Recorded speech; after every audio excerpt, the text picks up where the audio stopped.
Pourriez-vous nous expliquer ce qu'est le quantitative easing et en quoi cette pratique par la BCE est en contradiction des traités européens? Merci. Alors, en fait, le quantitative easing n'est pas en contradiction avec les traités européens, sinon il n'aurait pas eu lieu.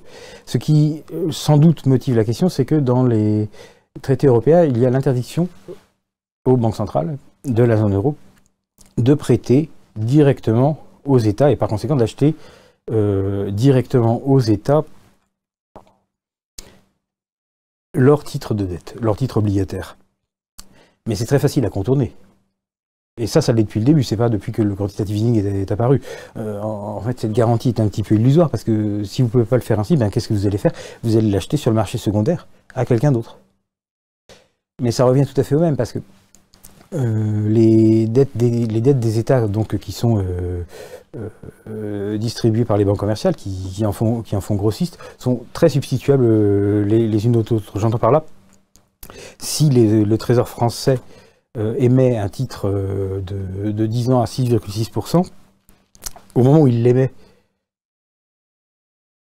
il n'est pas permis à une banque centrale de le lui acheter. Mais il est parfaitement possible d'aller acheter le titre de maturité 9 ans et de coupon 6,5% qui lui est dans le marché secondaire depuis longtemps. Donc ce que font les gens, c'est qu'ils l'achètent,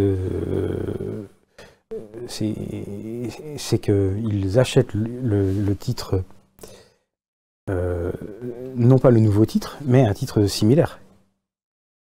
Et d'un autre côté, ils vont récupérer sur le marché, dès qu'il y sera, le nouveau titre, donc ça revient au même, ça se substitue complètement.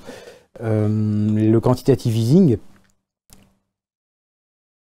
étant donné qu'il passe par le marché secondaire, enfin il est censé le faire, ne contrevient jamais à l'interdiction d'acheter sur le marché primaire.